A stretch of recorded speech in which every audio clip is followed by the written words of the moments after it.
En Nouvelle-Écosse, maintenant, une quinquagénaire est restée sans nouvelles de l'hôpital IWK d'Halifax pendant plusieurs semaines, après avoir subi une biopsie. Elle a découvert par elle-même qu'elle souffrait d'un cancer du sein et se demande si elle serait toujours en vie si elle n'avait pas fait pression sur l'hôpital pour obtenir ses résultats. Selon des experts, cette affaire révèle les failles qui subsistent dans le système de soins de santé en Nouvelle-Écosse. Agathe Boucard.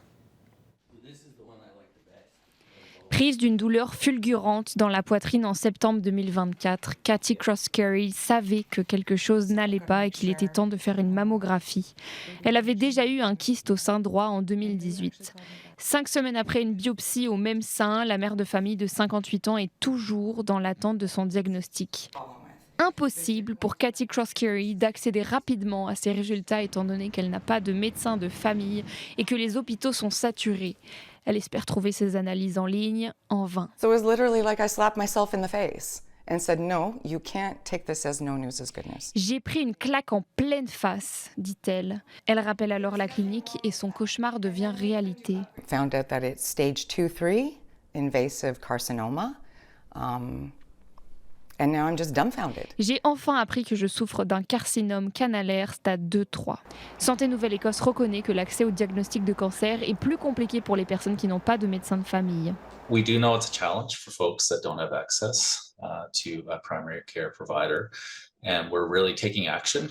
Pour Cathy Cross-Carey, ce délai de réponse lui a causé du tort à elle et à sa famille et a mis sa vie en danger. Where's the person with the big red stamp that says positive cancer diagnosis? Pass this to a person that's going to do something about it. Où est la personne qui aurait dû marquer noir sur blanc cancer positif et faire avancer mon dossier médical, se questionne la mère de famille. Le réseau canadien du cancer du sein a déclaré que l'expérience de Madame Cross-Carey n'était pas unique.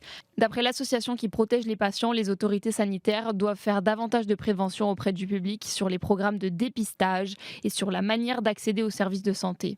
Le centre de santé IWK a décliné toute demande d'entrevue, mais reconnaît dans une déclaration écrite que le médecin ayant demandé la consultation est responsable du suivi des résultats et de leur communication à la patiente. Cathy Cross-Carey indique pour sa part qu'elle pardonne les erreurs qui ont été commises. Ici Agathe Boucard, Radio-Canada, Halifax.